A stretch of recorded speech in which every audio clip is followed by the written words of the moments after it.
Ito pala ang mga programa ng OVP. Ang Office of the Vice President o OVP ay naging transparent mula nung pinamunuan nito ni Vice President Sara Duterte. Simula pa lang, lahat ng activities, gastos at sino ang nakatatanggap ng mga tulong, lahat nakapost. Lahat ay well accounted. Bakit pilit na idinidiin ng OVP? Bakit ipinapahinto ang tulong? May gusto bang sumarilin ng pagtulong? O gusto ay isang pangalan lang ang lumutang sa mga tulong na ito?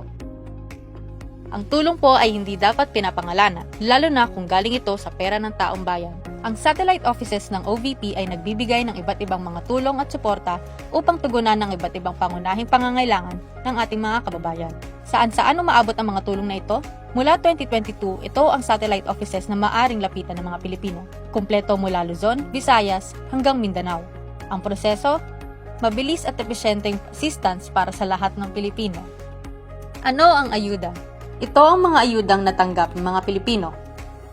Ito naman ang mga programa ng OVP. Hindi ba't may regional offices ang DSWD? Hindi ba't dapat sila ang tumututok sa mga Pilipino?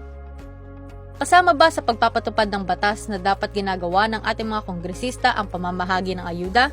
Ano ba talaga ang ginagawa ng kongresista? Mamamahagi na lang ng ayuda? Kawawa ang Pilipinas kung ganyan ang namumuno. Kongresista ng distrito o probinsya pero nasa kabilang probinsya para makisali sa pamamahagi ng ayuda? Namumulitika nga. Nasaan ang audit ng congressman? Nasaan ang statement of assets, liabilities, and net worth nyo? Saldico, Martin Romualdez at Stella Kimbo. Ang OVP ay mayroong 10 satellite offices at 2 extension offices. Si VP nakatanggap ng higit 32 million votes. Ang Tingog Party List, nasa 800,000 lang ang nakuhang boto. Ang Tingog, may 137 centers na nakakalat sa buong bansa. Partida, 30 ang nasa Eastern Visayas pa lang. See the difference? Makinarya kaya ito para sa halalan? Ang Agila, hindi pababa ang lipad, kaya hindi tayo dapat bumaba sa level nila.